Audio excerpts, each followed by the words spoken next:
देखो, मेरे को ना हमेशा एक कंप्लेंट घर वालों से, हित नाता, परिवार, रिश्तेदार से सुनने को मिलता है कि मैं सेल्फ सेंटर्ड हूँ। मतलब मैं अपने में ही मस्त रहती हूँ, अपना ही जीवन जीती हूँ, अपनी ही धुन में रहती हूँ। और मेरे इस नेचर से हमेशा लोग नाराज़ रहते हैं।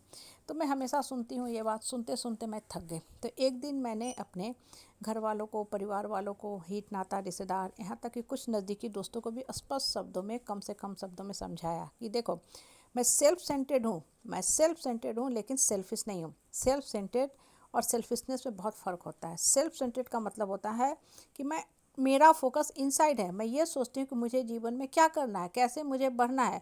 तो होता क्या है, सिर्फ और सिर्फ मैं अपने ऊपर ध्यान देती हूँ। मुझे लोगों की बातें नहीं सुनाई देती हैं, लोग क्या बोलते हैं, नहीं बोलते हैं, क्यों मेरे ऊपर छिटाकसी करते हैं, मैं क्या गलत कर रही हूँ, क्यों लोग मेरे पीछे हाथ धो के पड़े रहते हैं। इस तरह की बातें मेरे दिमाग में नहीं चलती है, क्योंकि मैं सेल्फ सेंटर्ड हूँ। तो मैं ये सोचती हूँ कि मैं कैसे करूँ कि मैं ग्रो कर सकूँ, मेरे पास जीवन में क्या क्या ऑप्शन है बढ़ने के, उठने के, दौड़ने के।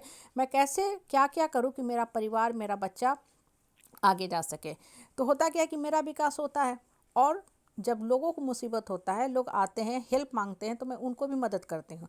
तो मेरा सिद्धांत है, मूल मंत्र है कि सेल्फ सेंटर्ड हो लेकिन सेल्फिश मत हो। और यही चीज़ मैंने अपने बच्चों को भी शिक्षा दी है कि लाइफ में दूसरा क्या बोलता है, छीटाकसी करता है, टांग खींचता है, अनाप शनाप बोलता है, उन बातों पे बिल्कुल ही गौर मत करो। वो बेकार की, वाहियात की बातें हैं, उन सब बातों को साइड कर जाओ। और घड़ी घड़ी जाके टीचर के पास भी कंप्लेंट मत करो, क्योंकि टीचर का काम होता है पढ़ाना। वो लोगों की बातें अगर सुनते रहें, बच्चों की हर कंप्लेंट पे गौर करते रहें, तो उनका टीचिंग का टाइम पीरियड भी ख़त्म हो जाएगा। और दूसरी बात, अगर तुम लोगों की बातों के, अपने दोस्त साथी की बातें सुनते रहोगे, तो तुम्हारा दिमाग भी निगेटिविटी से भर जाएगा। फिर तुम्हें स्कूल में भी अनसोशल होकर रहना पड़ेगा, तुम्हारी दोस्ती वहीं सबसे ख़त्म हो जाएगी।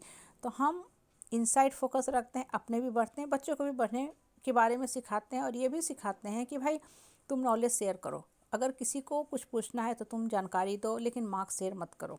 मतलब तुम ये बताओ कि दूसरा अगर नहीं जान रहा है, कोई मैथ्स की प्रॉब्लम है, फिजिक्स के प्रॉब्लम है, तो सब डाउट दूर कर दो, करना चाहिए। उससे तुम्हारा नॉलेज और बढ़ेगा। और जो लोग देखो सेल्फिश होते हैं ना, आप परिवार में भी देखना, वो क्या करेंगे, दिन भर दूसरे का नॉन स्टॉप छिटाकसी करते रहेंगे, उन पे कमेंट पास करते रहेंगे, अनवांटेड फीडबैक देते रहेंगे। इनफैक्ट उनके लाइफ का, यहाँ तक कि कभी कभी तो उनके चरित्र तक का पोस्टमार्टम करने में पीछे नहीं हटते हैं। मतलब इस कदर वो गिर जाते हैं, इस तरह के जो लोग होते हैं ना, सेल्फिश लोग, क्योंकि उन्हें चिढ़ होने लगता है कि ये इंसान अपने में बेफिक्र है, मस्त होकर क्यों जी रहा है। और एक चीज़ हमेशा गौर करना, जितना ज़्यादा आप मस्त हो जाओगे ना, अपने जीवन में बेफिक्र हो जाओगे, आप नहीं जलोगे, आप बिंदास होकर जीते रहोगे, लोग आपसे जलना शुरू कर देंगे कि ये इंसान खुश क्यों है, क्यों अपने आप में व्यस्त है, क्यों अपने आप में मस्त है। वो और ज़्यादा आपको तंग करेंगे। तो ऐसे समय में आपको मानसिक संतुलन अपना नहीं खोना है। अपने ऊपर चूंकि आप काम कर रहे हो, तो नेचुरल है कि अपनी कमियों को आपने दूर कर दिया। और जो लोग सेल्फिश होते हैं ना, दिन भर दूसरे की कमियां देखते रहते हैं, तो चूंकि वो कमियां कमियां का चिंतन मंथन करते रहते हैं, अपने अंदर फोकस नहीं करते हैं, तो बाहर वालों की जितनी कमियां हैं वो उनके अंदर घर कर जाती है। तो होता क्या है कि लोग और भी इस तरह के वाहियात लोगों से दूर भागने लगते हैं। क्यों? क्योंकि समाज, परिवार में ना हम ऐसे ही लोगों के साथ जुड़ना चाहते हैं, जिससे बात करके मन प्रसन्नचित होता है, मन के अंदर आशा वाले फीलिंग आते हैं। मतलब कुछ हम नया सीखने को जिससे मिलता है। और परिस्थिति और परेशानी देखो सबके लाइफ में है। कोई ऐसा आदमी नहीं है जो एकदम हर एंगल से खुश है। और आज अगर कोई खुश है, तो कल उसके जीवन में कुछ मुसीबत आती है। समय चक्र है जो चलता रहता है। कल उस बेचारे ने दुख दर्द काटे, तो आज उसका जीवन परिवर्तित हुआ। तो ये चल रहा है, चलता रहता है। लेकिन आप उस परिस्थिति में अपने आप को कैसे हैंडल किया, ये पूर्ण रूप से आपकी जिम्मेवारी है।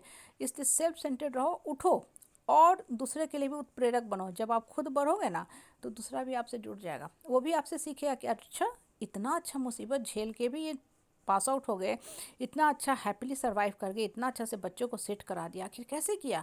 तो आपसे जानकारी लेंगे। और चूंकि आप एक्चुअल में काम किए हो, अपने ऊपर काम किए हो, अपने मानसिक स्वास्थ्य के ऊपर काम किए हो, बच्चों को अपनी शिक्षा के साथ बहुमूल्य संस्कार दिया है, तो आप अच्छी बातें ही बताओगे। तो आप देखोगे धीरे धीरे आपके साथ जुटने वालों की संख्या बढ़ते गई। किसी से जुटने के लिए आपको फेसबुक, सोशल मीडिया की ज़रूरत नहीं है कि आप फेसबुक पे ही जुटोगे, आपके पास 800-900 फ्रेंड है, 400 फ्रेंड है, तभी आप कहलाओगे सोशल। नहीं, सोशल होने के लिए लोगों की भावना, फीलिंग, इमोशन को समझो, उस भावना से जुटो, तब आप सोशल हो गए। सोशल मीडिया जो है वो एक डेड मीडिया है, वो इंटरटेनमेंट के लिए अच्छा है, हम उसको ख़राब ही नहीं कर रहे हैं। लेकिन पहले मन से जुटो, दूसरों को रिस्पेक्ट दो, दूसरों को एक प्रति लवफुल फीलिंग रखो, और सबसे पहले अपना विकास करो, तभी